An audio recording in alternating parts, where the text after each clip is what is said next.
So Lauren, we had a really successful day, and I really wanted to touch base with you at the end of the day, this wrap up, and see what you thought about coming here to USF and how you thought the conference went. I've been blown away by today. I hope you have too. I mean, there's such incredible energy here, so many people here from different sectors of the community. I mean, I've met people in government agencies, people who are farmers, people who are professors. I mean, everybody is here.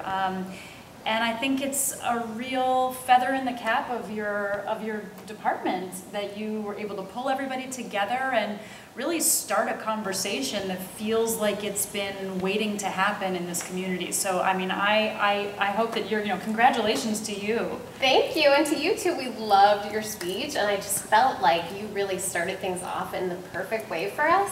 And then I just felt like the energy was building throughout the day, together with even having music while people were eating lunch. And it felt like more and more people just kept arriving. What do you think some of our next steps should be after you've been here? Well, I mean, I really feel like your office should not stop here. I mean, it feels to me like if, this has been such a successful day, this focus on food clearly is drawing all kinds of people from the community who are really thinking about this issue and struggling with it and looking for effective partnerships to be able to move the needle in this community. And if I was in your position, I think I would try to do this again next year.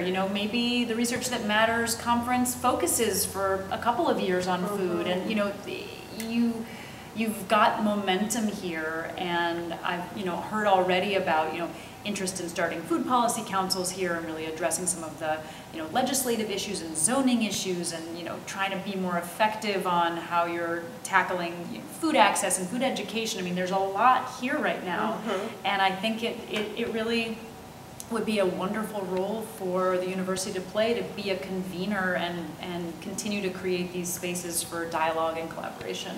Well, we are so happy that you were here to kind of get the ball rolling for us. We've done programs related to poverty, but I think something about food and its essential nature to all of us has really struck a chord in Tampa Bay. Yeah. So, and we had people from all over come, so we're so happy you were here, and we hope we'll stay in touch with you and keep you up to date on how everything's going. Absolutely, and it was a real honor to be here, so thank you. Thank you.